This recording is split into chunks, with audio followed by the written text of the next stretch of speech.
Next up on WTV, Hostile Weather, a 3D animations project, and this week's edition of Trivia. WTV's Daily Update starts now.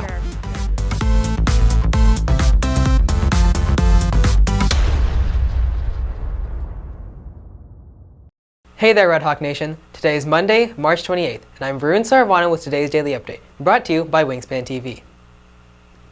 Northeast Texas has experienced a rise in dramatic shifts in weather throughout February and March that show little signs of stagnation.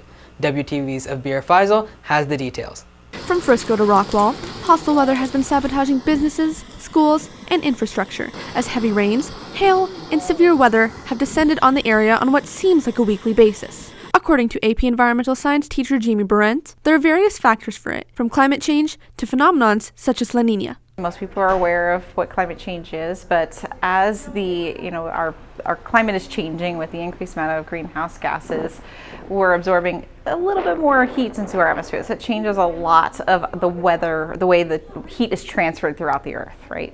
But the other thing that we have to consider as part of why our weather is being really crazy is also things like El Nino and La Nina. Those phenomenons that happen on a 2 to 7 year cycling also influence it. We've been in a very strong La Nina lately, so that's been one of the major issues too we've had with a lot of, especially our crazy weather patterns this past winter and such like that. This type of weather poses a threat to infrastructure as it results in the destruction of homes and businesses and a corresponding rise in insurance as damage occurs. In this Metroplex area, we're definitely seeing a lot of, if hail gets worse and worse, there's a lot to say, like what's going to happen, will my insurance still cover my car from hail damage, if I live in this area? Is my house insurance going to go up? So there's a lot of factors that influence, and then the infrastructure there and our ability to take care of it too. And so yeah, we're definitely needing to get a little bit more innovative with our problems, solving and everything with this kind of stuff. So I think we all know what that means in the general trends for that kind of stuff. This type of weather can directly affect academic and extracurricular activities within and outside of school as well. Well, a lot of practice before school usually gets postponed, or we do hall workouts, and then sometimes on tournaments, like with the weather, they either postpone them and then you have to go wait for the courts to dry, or they just cancel tournaments altogether. Reporting for WTV, I'm Abir Faisal.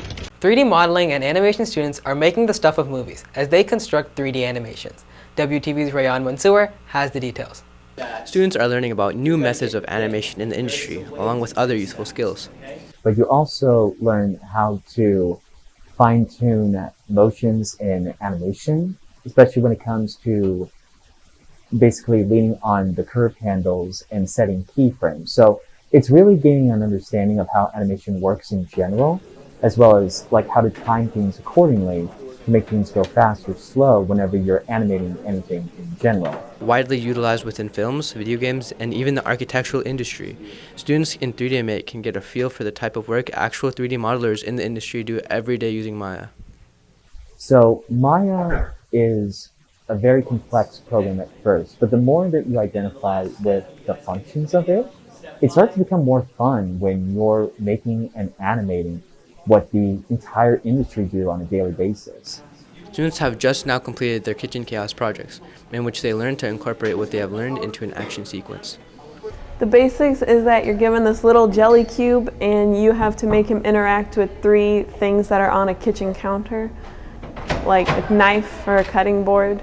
The hardest was probably incorporating some of the stuff you weren't really, what are you going to do with a Jello and a cutting board? So you have to be real creative with how he's going to interact with the environment. Reporting for WTV, this is Rayan Mansour. From the Redhawk stage to Hollywood studios, one graduate is now on screens courtesy of a popular reboot show. WTV's Cooper Regal has the story. While most would have to make a call or text to get in contact with their family, for senior Sydney Bishop, she can see her sister on demand. Literally. That's because former Redhawk Lacey Mosley, Bishop's older sister, is now a Paramount Plus staple as one of the main characters in iCarly's reboot. I think it's kind of unreal. I don't really when I watch the things she's in, it's hard to think, wow, that's really my sister and she went there and filmed that. But before Mosley made it to LA, the actor was one of the school's first alumni, serving as the Redhawks' first student council president, where her legacy is still seen and heard. I was very involved in school. I remember when Liberty was built, I got to go to the construction site with my best friend and class vice president, Shireen. We got to help pick out the school colors, the school song. We were very involved, and that kind of work ethic and hustle has really translated into a lot of other aspects of my life in a really positive way. For Bishop, that drive is what has led to her sister's success.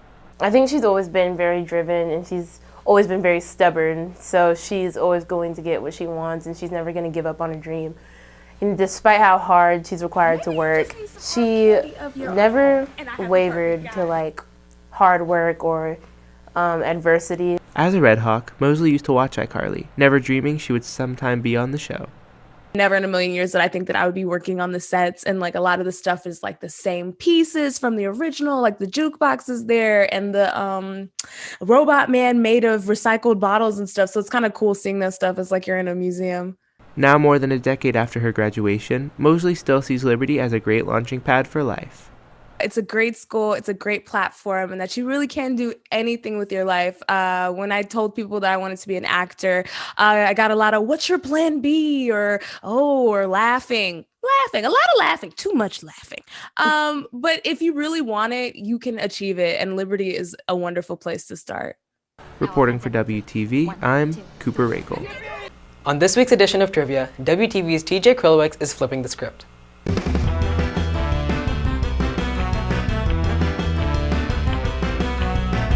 Hello and welcome to Wingspan Trivia. I'm your host CJ Krotz, and today we'll be testing Wingspan staff's knowledge on Wingspan.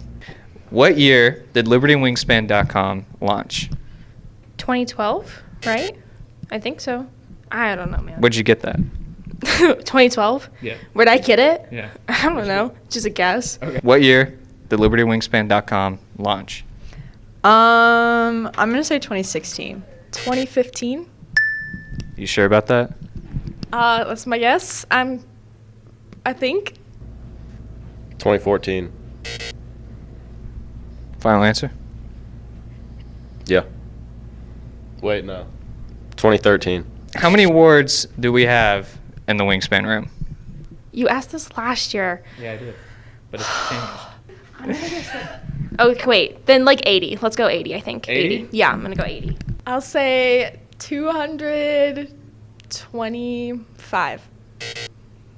Do you know how to count? Who's closer? No. How many episodes of Trivia of TJ have aired? I'm trying to think of your different hair phases. Like freshman year. You played that out. You wanted to say that. And then, Okay.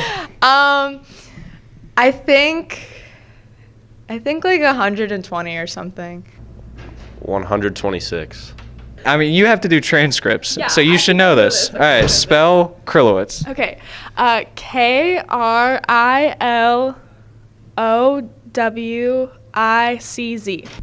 K-R-I-L-O-T-I-Z-W-S.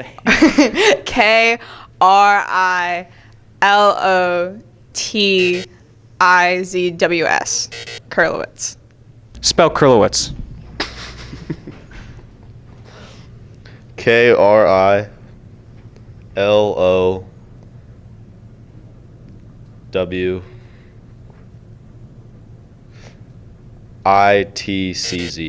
Reporting for WTV, this is TJ Krylowicz.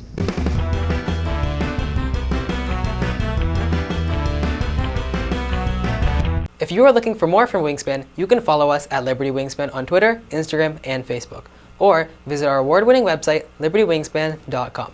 And now for today's announcements. Voting for Student Council President is open until April 1st. Vote by scanning the QR code below. That's it for today's daily update. This is Varun Saravanan for Wingspan TV.